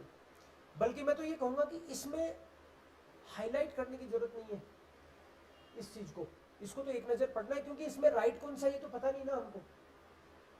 वहां क्वेश्चन में कम से कम ये तो पता था कि यही चीज ढूंढनी है, इसमें तो गलत वाला भी दे रखा है, तो इसको मार्क नहीं करना, इसको बस सरसरी नजर से ही पढ़ना है, तो भी एक अंदाजा लग जाता है कि कौन सा पॉइंट आया था। थर्ड वन, एडवर्टीजमेंट्स में उन्होंने बोला था कि आपको 7 सिचुएशंस मिलेंगी, 10 एडवर्टीजमेंट्स होंगे, एक का कोई आंसर नहीं होगा। तो यहाँ पे देखो ये 7 सिचुएशंस है, आइन, स्वाई, ड्राई, फियर, फ्यूम, जैक्स, जीवन, ये तो बाइस्पिल है, ऑलरेडी किया हुआ है, तो ऑलरेडी किया हुआ है, इसका मतलब बी इसमें आ गया, तो अभी और किसी का आंसर बी नहीं होगा, तो एक तो बी को पढ़ने की जरूरत नहीं है, क्योंकि यहाँ पे ऑलरेडी दे रखा है बी, उसको नहीं पढ़ना। दूसरा, बाकी सिचुएशंस आइन, स्वाई, एक तो ये गाय भी हो गया, आइंस, स्वाई, ड्राई, फियर, फ्यूम, जैक्स, जीवन, 8, 9, 10 में से एक तो पढ़ना ही नहीं, 9 है, 9 में से 6 आंसर है, 9 में से 6 है, तो इसका मतलब है सारे पढ़ने पड़ेंगे, किसको छोड़ोगे? इतने भी नहीं है कि भाई 20 में से 6 है, 9 में से 6 है, तो मतलब ज्यादातर आप पढ़ रहे हो, आप मान के चलो आंसर ही पढ़ रहे हो किसी न किसी का, तो एक नजर आपको मारनी पड़ेगी। अब जब सर इसमें तो 2 एक्स्ट्रा है ना? 3 एक्स्ट्रा है। दो सर, जैसे एक का तो आंसर दिया हुआ है, इसमें 10 से दिया हुआ है और क्वेश्चन इसमें 7 है, तो 9 हुआ ना, इधर 7 हुआ, उधर 9 हुआ, तो लगभग सारे ही आंसर है। एक में हमने जी सर, नहीं सर, इसमें 2 जीरो भी एक्स्ट्रा लिखना दिया ना, हुआ। एक में कुछ आंसर नहीं होगा, उसमें 0 लिखना पड़ेगा। एक क्वेश्चन ऐसा होगा जिसका आंसर यहाँ है ही नहीं कहीं भी, उसमें 0 लिखना है। ये ऊपर लिखा हुआ है दी अनसाइगे aus dem Beispiel können Sie nicht mehr verwenden, मतलब एग्जांपल में जो दिया है उसको आप यूज नहीं कर सकते। Für eine Situation gibt es keine passende Anzeige, एक ऐसा है जिसका आंसर है ही नहीं, अब वो कौन सा है वो आपको देखना है। In diesem Fall schreiben Sie 0, जिसका आंसर नहीं मिले उसमें 0 लिख दो। सर मेरे कहने का मतलब है सर, जैसे 22 पिन दिया हुआ है ना, तो इसको मिला के 8 है, तो अपने पास ना 7 ये क्वेश्चन है, और इसका जो एडवर्टीजमेंट दिया हुआ है सर ये 9 है, तो इधर 7 है उधर 9 है। तो ठीक है, इसमें बोले इसमें एक आंसर नहीं दिया होगा, इसका मतलब हमें 6 का ही ढूंढना है, लेकिन आंसर इसमें से 9 में से ढूंढना है। करेक्ट, यू आर राइट, तो ज्यादा हो गया ना सर, बिल्कुल ज्यादा हो गया है। तो मतलब इसमें सर एक्स्ट्रा दिया हुआ। अगर मान लो 15 होते तो क्या करते? 15 पढ़ते। 20 होते तो क्या करते? 20 पढ़ते। फिर भी ढूंढना पड़ता। तो जो है उसको एक्सेप्ट करना है अपन को, उसमें क्या ही दिमाग लगाना कि एक ज्यादा हो गया एक कम हो गया, जो है वो करना है, दैट्स इट। देन टाइल द्राई, टाइल द्राई यही चल रहा है क्या? ये तो टाइल द्राई है, यस। टाइल फियर जो है इसमें ये लेजर ब्रीफ है, मतलब लोगों के कमेंट से किसी पर्टिकुलर थीम पे, टॉपिक पे लोगों ने अपनी बात रखी है, वो उसके फेवर में बोलते हैं या अगेंस्ट में बोलते हैं, ये तो जनता है। सो किट एंड मेल मिट माखन, ऐसे ही हर बार कोई ना कोई टॉपिक होगा कि स्पैम मेल्स आते हैं आपके पास, तो वो अच्छी बात है, खराब बात है, तो आप सोचोगे कि भाई खराब ही बात है ये, तो स्पैम किसको चाहिए। बट कई मिलेंगे महानुभाव, वे कहेंगे कि स्पैम में ही मेरे तो लॉटरी निकली थी, हो सकता है। कोई कहेगा कि स्पैम में मेरे को एक ट्रिक पता चली थी, एक आइडिया आया था और उससे मैंने बिजनेस शुरू किया, तो मैं तो चाहता हूँ स्पैम हो रहा है, मे बी। तो यहाँ पे सब तरह के लोग होंगे, कोई उसके फेवर में बोलेगा, कोई अगेंस्ट बोलेगा, हर बार टॉपिक डिफरेंट हो गया। So you have to understand the question. इस वाले में ये पढ़े बिना आपने किया तो फिर तो बहुत गड़बड़ हो जाएगा। सो ये वाला समझना बहुत इंपॉर्टेंट है। अकॉर्डिंगली ये बंदा उसके फेवर में बोल रहा है तो या, अगेंस्ट में बोल रहा है तो 9। पढ़ने से अपने आप आइडिया मिलता है और मल्टीपल हिंट्स मिलते हैं कि उसने फेवर में बोला है तो एक जगह नहीं 2 जगह बोला होगा कम से कम, ऐसे वर्ड्स। एंड लास्ट लेजन में जो हाउस ऑर्डनिंग बोला था उन्होंने, वो किसी भी बिल्डिंग, किसी भी ऑर्गेनाइजेशन, किसी भी प्लेस के रूल्स रेगुलेशन होते हैं। किसी पार्क में कोई पार्क कब से कब खुलेगा, कोई लाइब्रेरी के रूल्स रेगुलेशन, एग्जामिनेशन हॉल में कैसे आना है, कैसे काम करना है, कैसे बैठना है, कितनी देर में पेपर करना है, चीटिंग मत कर लेना, क्या क्या चीज़ें चीटिंग करना माना जाएगा, इस तरह की बातें इसमें होती है। म्यूजियम में आप मेंबर बनोगे तो कैसे बनोगे, किसको साथ ला सकते हो, फ्री में कितनी बार आ सकते हो, ये सारी बातें इसमें होंगी। तो इस वाले में जनरली तो कीवर्ड्स दे रखे होते हैं, जैसे फिरुंगन आ गया तो इसका आंसर आपको कहीं ना कहीं फिरुंगन लिखा होगा उसमें मिलेगा, यहाँ पे है फिरुंगन, तो यहाँ उसका आंसर मिलेगा, ऐसी पॉसिबिलिटी है। इसके बारे में कई लोग कहते हैं कि इसको पढ़ें कैसे, तो सीधा सीधा पढ़ लो। वोकैब अगर आप निकालते हो तो इसमें सिनोनिम्स का रोल खूब रहता है। 50 कॉमन वर्ब्स, जैसे मान लो कॉमन वर्ब क्या है, पढ़ना, लिखना, सुनना, खरीदना, बेचना, देखना, ये कॉमन वर्ब है ना। किसी की मदद करना,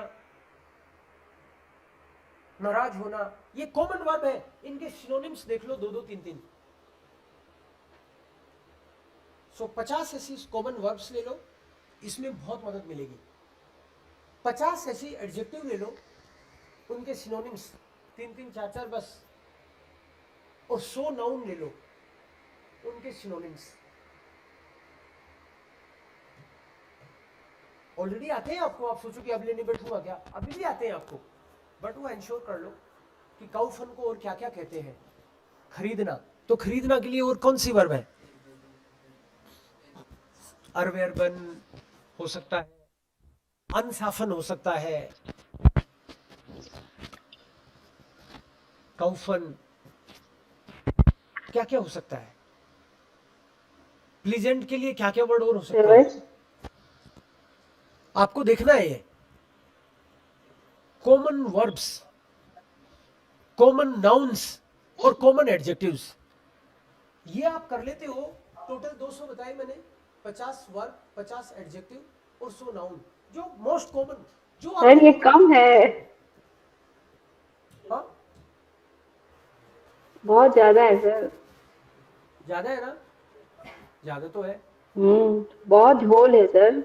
मैं तो कह रहा हूँ कि चक्कर में मत पड़ो B1 के। सही बात।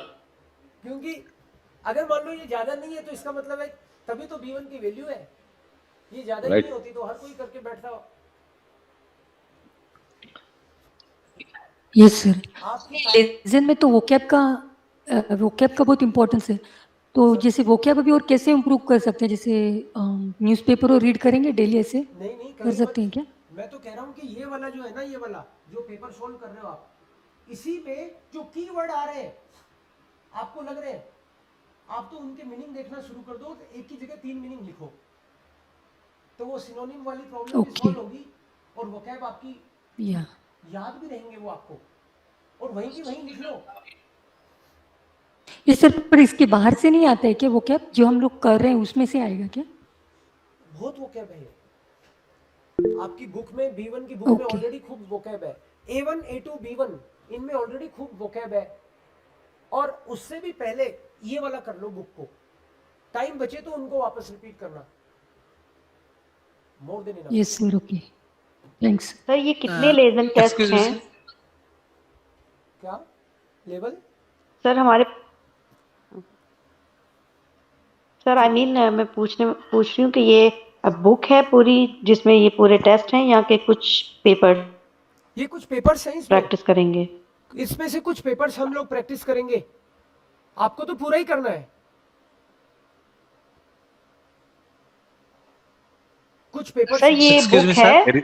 There is a book which has 15 model test papers. Yes, there are also other papers, other books available in the market. अगर मान लो आपको लगता है कि ये तो 15 मैंने कर लिए, तो इसके बाद में आप दूसरी बुक पे काम करना शुरू कर सकते हो, तीसरी बुक पे काम करना शुरू कर सकते हो, और भी हैं। यस मुख्तार। सर मैं ये पूछना चाहता था कि बाज़ का सिनोनिम वर्ड्स जो होते हैं, चाहे वो वर्ब्स हो या नाउन हो, तो वो एक सेंटेंस में तो एडजस्ट हो रहे होते हैं, लेकिन बाद सेंटेंसेस में एडजस्ट नहीं भी हो पाते, तो वो हमारा कोई सेंटेंस स्ट्रक्चर गलत तो नहीं हो जाएगा? फिर से बोलो।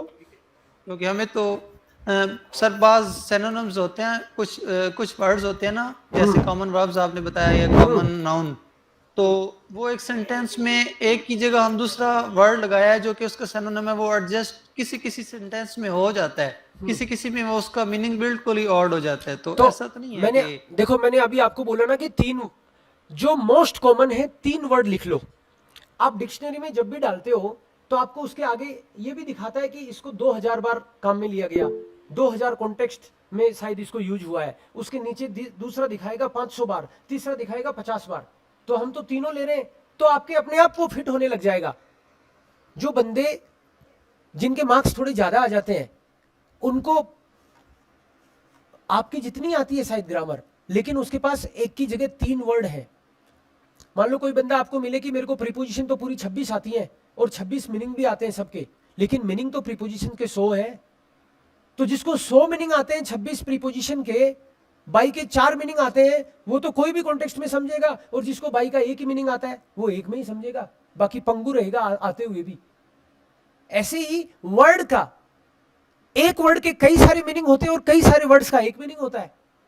तो आप अगर एक की बजाय 3 लिखना शुरू कर दिया आपने, वो भी अभी खास तौर पे जो आपको इंपॉर्टेंट लगते हैं वो, बाकी तो पूरे हर वर्ड का ही सिनोनिम मिलता है ना। बट मैं कह रहा हूं जो आपको इंपॉर्टेंट लगता है आपकी बुद्धि से, उसी के 2-2, 3-3 लिख लो, जो भी ऊपर आ रहे हैं वो, तो अपने आप ही आपकी रीच बढ़ जाएगी मल्टीपल कॉन्टेक्स्ट में।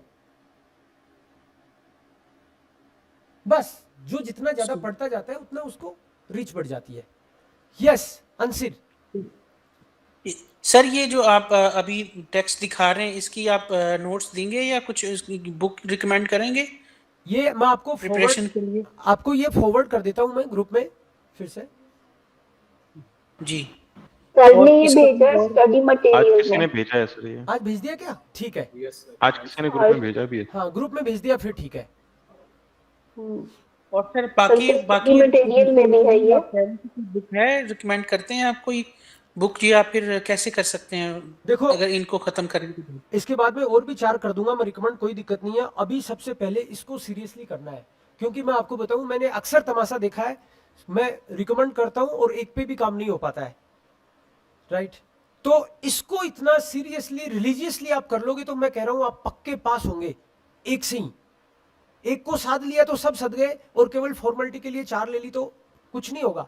हालांकि रिकमेंड क्या अपनी ऐप में भी पढ़ी है, और मैं आपको ग्रुप में भी भेज सकता हूं, मेरे को तो क्या ही लगेगा, डेफिनेटली मैं शेयर कर दूंगा। Thank you sir. सर कोई टेल्क का बुक है आपके पास? टेल्क का बुक है मेरे पास, 1-2 बुक है टेल्क की, वो भी आपको मैं ग्रुप में शेयर कर दूंगा। Thank you. और टेल्क के भी अपन 1-2 पेपर तो पक्का ही करेंगे, हो सके 3 करें। हाँ हिना, ग्रुप में ही नहीं हो सर, मेरे को ज्वाइन कर लेना तो मेरे को पता है। ठीक है, बिल्कुल हिना, आपको ऐड कर देते हैं। यस अभिषेक सर, बुक में भी शायद एक चैप्टर बाकी है, तो वो हो गया फिर कुछ बोलेगा। बुक में से जो चैप्टर बाकी है उसका मैंने आपको वीडियो बना के भेज दिया है, वो आपको देखना पड़ेगा। ऐप में या फिर ऐप में? ओके। ऐप में आपको वीडियो वो मैंने इसीलिए भेज दिया, नहीं तो पता चलेगा कि अभी जो पेपर कर पा रहे हैं अपन और कम कर पाएंगे फिर। Okay sir. ये सर कुछ लोगों के वो वीडियो शो नहीं हो रहे। कुछ लोगों के वीडियो शो नहीं हो रहे। आप अपनी बात करो, आपको शो हो रहा है, नहीं हो रहा तो कॉल कर लो क्लास के जस्ट बाद में। सर ये एग्जाम प्रिपरेशन कितना टाइम तक चलेगी? इस महीने चलेगी लास्ट तक। Okay sir. हाँ सर, जो आप मटेरियल देंगे उसकी ऑडियोज कहाँ से लेंगे? उसके ऑडियो का लिंक भी मैं आपको शेयर कर दूंगा, यूट्यूब पे भी पढ़ें, लेकिन एक बार आपको मैं शेयर कर दूंगा। Okay, thank you sir. और कोई क्वेश्चन? आज तो क्वेश्चन में ही मजा आ गया, पढ़ाने नहीं पड़ा। या ओके ठीक है, अभी 2-3 मिनट है, दूसरा देखते हैं जब तक। नहीं, क्वेश्चन सारे वैलिड हैं आपके, कोई भी ऐसा नहीं है कि कोई हल्का क्वेश्चन हो, क्योंकि जब तक अपने फंडे ही क्लियर नहीं हो मान लो, तो फिर फोकस प्रिपरेशन भी नहीं कर सकते। तो आपने मुझे भी मौका दिया जवाब देने का। ह्यूरन में सॉरी सर अब आखिरी क्वेश्चन, आंसर ट्रांसफर करने का एक्स्ट्रा टाइम मिलेगा? आंसर ट्रांसफर करने का एक्स्ट्रा टाइम देंगे, यहाँ के साथ साथ ही हम ट्रांसफर करते जाएं? देखो, जितना भी इसमें आंसर का टाइम दे रखा है ना, किसी में 60 मिनट, किसी में 65 मिनट्स, आपको उससे 5 मिनट कम ही लेनी है, ये मान के चलना। वो इंक्लूड, क्योंकि सर वो आइल्स में ऐसा ही होता है सर, वो ट्रांसफर साथ साथ ही करना होता है, नहीं तो पेपर सब हल कर लिया और ट्रांसफर नहीं किया तो फिर वो रह गया। हाँ तो वो तो रह जाएगा यहाँ भी। अपने तो 5-7 मिनट अपने उसी में रखो एक्स्ट्रा पहले से ही। ओके, बहुत पढ़ाइयाँ कर रखी है आइल्स। ओके, सो ह्यूरन के यहाँ पे पहले थे ना 5 टेक्स्ट, ह्योर टेक्स्ट है, पहले को 2 बार सुनाएंगे जैसे बोला था। एक होगा रिस्टिश फाल्स, ये वाला रिस्टिश फाल्स, और एक में मल्टीपल चॉइस आबे से, लेकिन 2 बार सुनने का मौका मिलेगा, ये कितनी बढ़िया बात है। सो ये तो ऑलरेडी आंसर भी दे रखे हैं, बाकी ये 5 है, 2 बार इसको सुनाएंगे, एक टेक्स्ट सुनाया आंसर करो, फिर से इसी को सुनाएंगे, फिर आंसर कर सकते हो। ऐसे करके टाइल 1 हो गया, ये टाइल 2 लिसनिंग का। टाइल 2 इन्होंने बोला था मोनोलॉग, तो मोनोलॉग में ये बता रहे हैं जैसे Sie sind auf dem Elterninformation-Abend für eine Schulreise in ein Feriencamp, कि भाई बच्चों को घुमाने ले जा रहे हैं, तो वो बता रहे हैं कि कहाँ पे लेके जाएंगे, कितने दिन का टूर होगा, खाने को कहाँ मिलेगा, रात को कहाँ रुकेंगे, कितने रुपए आपको देने हैं, सारी व्यवस्थाओं के बारे में वो बोलते चले जाएंगे, कौन साथ जा रहा है, आप किसको कांटेक्ट करें जर्नी के दौरान बच्चे से बात करनी हो तो। इस तरह की बातें करते करते एक बंदा बोलता चला जाएगा, मोनोलॉग है, डायलॉग नहीं है इसमें, और आपको आंसर देने हैं। मल्टीपल चॉइस आबे से, इनमें से आंसर जरूर है। सर इसमें जैक्सिस सेकुंडन साइट मतलब 60 सेकंड मिलेगा सर? 60 सेकंड्स मिलेंगे, मतलब 1 मिनट का टाइम मिलेगा आपको सारा पढ़ने के लिए। तो इधर से उधर Okay. मत कर लेना गर्दन, नहीं तो 22 सेकंड हम्म, सीधा सीधा। और अंगुली लगा के पढ़ना जैसे बताया था अभी, वेयर थ्रेटिंग्स। नहीं सर, पर ये प्रैक्टिस से हो जाएगा लग रहा है मुझे जल्दी, ऐसे 1 मिनट के अंदर ही हो जाएगा हाँ हो जाएगा, प्रैक्टिस से। अंगुली लगा के पढ़ोगे तो होगा। हो जाएगा, और फिर जल्दी जल्दी बिल्कुल। अब इसमें क्या होता है कि जैसे आपको बोला था, इसमें सीक्वेंस में चलता है, अच्छी बात है, बहुत बढ़िया बात है, ये सीक्वेंस में चलता है। आप सोचो कि पढ़ हम यहाँ देख रहे हैं, आंसर यहाँ आ रहा हो तो क्या होता है अपने में, V2 में ऐसी चीज़ें होती है, अभी नहीं है। वो डिफिकल्ट है, वो डिफिकल्ट। बहुत भाग्यशाली हो आप लोग कि सीक्वेंस में चलता है सब कुछ। सर इसमें भी है एक दो जिसके अंदर पहले है ना बीच वाला बोल देता है, फिर बोलता है। एक आध की तो अलग बात है, बाकी सीक्वेंस में रहता है। तो यहाँ भी आपको जो कीवर्ड लग रहा होता है उसको अंडरलाइन करते हुए चलो, बिल्कुल ठीक किया आपने। So we viele Kinder wohnen in einem Bungalow, तो we viele Kinder Bungalow in einem Bungalow, तो इसको मार्क कर दिया आपने, तो ध्यान से सुनोगे। Yes excuse me sir, yes, sir ये जो आंसर आप कर रहे हैं इनको डार्क करना है या क्रॉस करना है? जैसे कि पूरा डार्क करना है ऑप्शन को, इसको या फिर क्रॉस करना है? क्रॉस करना होता है, क्रॉस ओके सर। क्रॉस करना होता है। और उसके बाद में ये आ गया टाइल फियर। टाइल फियर जो है, इसमें टाइल 3 जो था उसमें ये डियालॉग था कि दो लोग बात कर रहे हैं, तो अपन को समझना है कि क्या पूछ रहा है, क्या जवाब दे रहा है, उसकी स्टोरी भी समझ में आनी चाहिए, उसके हिसाब से रिस्टिज फॉल्स करेंगे अपन। और ये लास्ट टाइल जो है फ्यूरन की, इसमें 3 लोग बात कर रहे होंगे, एक मॉडरेटर होगा, 2 लोग होगा, इंटरव्यू ले रहा है वो। तो आपको इसमें आवाज भी पहचानी है कि ये मोतीराम की आवाज मोटी है, सर ये बस इसके अंदर में तो ना ये आवाज पहचानने वाला, कभी भी तीनों ही सेम ही लगते। तो आपको एक विजुअलाइजेशन तो करना है। हाँ, एक तो अलग होता है क्योंकि इसमें एक मैक्स या तो ये लड़की होगी, 2 लड़के होंगे, ऐसे कुछ होता है। हाँ हाँ, ऐसा भी हो जाता है कि दोनों ही लड़कियां हैं, हाँ उनकी आवाज सेम ही लगती है सर, मुझे बिल्कुल लगेगी सेम। तो आपको क्या करना है कि मॉडरेटर जब स्टार्ट करेगा तो आप उसकी मॉडरेटर की आवाज को पहचानो कि अच्छा ये लपक लपक के बोल रहा है, या मोटी आवाज है, या स्ट्रॉन्ग है, लीडर की तरह बोल रहा है। फिर ये बोलता है तो इसका नाम लेता है, और फिर ये बंदा बोलेगा तो ये बोलते टाइम पे नाम बोलता है। कभी ये बोल देता है कि मान लो बच्चा ही है तो उसको फर्स्ट नेम से बोलेगा, अदरवाइज फ्राउ वेबर या हेयर वेबर ऐसे बोलेगा। तो ये बंदे की आवाज पहचान गए, फिर आपको पता है कि वेबर से बात कर रहा है तो अब वेबर बोल रहा होगा। उससे पहले आपने ये सारे पढ़ ही लिए, तो पढ़ते टाइम पे आपने मार्क भी कर लिया, ये तो सारे ही बोल रहे हैं, लेकिन बोल कौन रहा है, तो उनकी आवाज पहचानना जरूरी है इसमें खास तौर पे। हो जाता है सर वो आप लोगों ने रेडियो सेंडम का जो एग्जाम्पल लिया था ना, वही है ना वो रेडियो सेंडम 3 पर्सन्स एक्सप्रेशन, वो रेडियो सेंडम का जो एग्जाम्पल लिया था वही है ना सर? वो वही यस यस वही है। आया था एग्जाम्पल, इनके सबके आ चुके थोड़े थोड़े। और श्राइबन और एक्सप्रेशन है,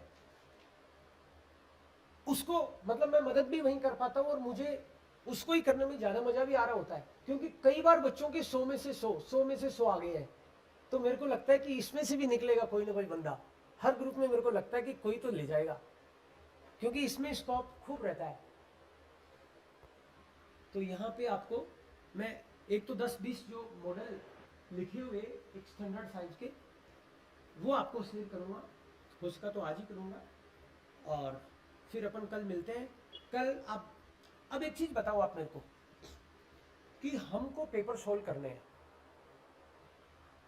फर्स्ट से या 15 से? 15 से करें, चलो ठीक है। तो आप आज ये कर लो कि 15 का जो है मॉडल टेस्ट, 15 का जो मॉडल टेस्ट है ये वाला, इसका केवल और केवल एक्सप्रेशन करके आ जाओ, केवल और केवल एक्सप्रेशन, उसकी तैयारी करके आ जाओ कल, ओनली एक्सप्रेशन। और फिर मैं आपके साथ जो राइटिंग वाले कुछ मॉडल टेस्ट शेयर कर चुका हूँगा, वीकेंड में जो मैं आपके साथ शेयर कर चुका उनको कॉपी में उतार लेना, ताकि आपका फिर प्रोडक्शन शुरू होगा। एक बार आप उनको कॉपी में उतार लोगे वीकेंड में, तो इसका मतलब है आपको एक अंदाजा हो गया अच्छे से, फिर आपकी भी मतलब आप अपने इंडिविजुअल प्रोड्यूस करोगे तो फिर चेक करने का भी मजा आएगा। क्योंकि मान लो आपने 10-20 पढ़े ही नहीं तो फिर आप एक्सपेरिमेंट करने में बहुत टाइम लगा दोगे। तो 10-15 आपके पास होंगे, वो 10-15 पूरे के पूरे वीकेंड में एक बार कॉपी उतार लोगे एज इट इज, तो आपको पता चल गया कि किस किस तरीके से अपन को यूज करना है, फिर आपको मजा आने लग जाएगा मंडे से। ओके ठीक है, yes sir. Good done. Yes sir.